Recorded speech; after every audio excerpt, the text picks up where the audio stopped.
امریکی صدر Donald Trump نے وزیر اعظم شہباز شریف اور سپہ سالار field marshal general Asim Munir کی ایک بار پھر کھل کر تعریف کر دی۔ غزہ بورڈ آف پیس کے پہلے اجلاس میں خطاب کے دوران امریکی صدر نے کہا کہ پاکستان کے وزیر اعظم کو بہت پسند کرتا ہوں۔ پاک بھارت جنگ کے دوران شہباز شریف کے ساتھ تعلقات مضبوط بنے، ان سے ملاقاتیں ہوئیں۔ ڈونلڈ ٹرمپ نے کہا کہ Pakistani field marshal general Asim Munir زبردست شخصیت ہیں اور وہ بہت اعلیٰ سپہ سالار ہیں۔ وفاقی کابینہ کے اقتصادی رابطہ کمیٹی نے 39 ارب روپے رمضان ریلیف پیکیج کی منظوری دے دی۔ تفصیلات کے مطابق وزیر خزانہ محمد اورنگزیب نے امریکہ سے ویڈیو لنک پر اجلاس کی صدارت کی، جس میں ایک نکاتی ایجنڈے پر غور کیا گیا۔ اعلامیہ کے مطابق وزیر اعظم رمضان ریلیف پیکیج 2026 کی منظوری دے دی گئی۔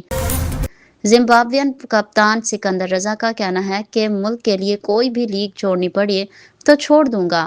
زمبابوے کے کپتان سکندر رضا نے حالیہ انٹرویو میں کہا کہ میں اپنے ملک کے لیے کوئی بھی وائٹ بال میچ نہیں چھوڑنا چاہتا، اس لیے مجھے کوئی بھی لیگ چھوڑنی پڑے تو چھوڑ دوں گا۔ انہوں نے کہا کہ اگر آج مجھے زمبابوے کہے کہ 3 دن بعد سیریز ہے، چاہے وہ کسی بھی ٹیم سے ہو، نیشنل ڈیوٹی کے لیے میں IPL ہو یا PSL ہو، اسے چھوڑ کر پہلے ملک کی نمائندگی کروں گا۔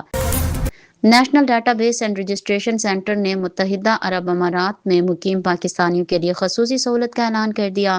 نادرا کے mobile registration team Pakistan consulate team کے ہمراہ UAE کا دورہ کرے گی، تاکہ پاکستانیوں کو نئے شناختی دستاویزات تبدیلی یا تجدید اور دیگر خدمات فراہم کی جائیں گی۔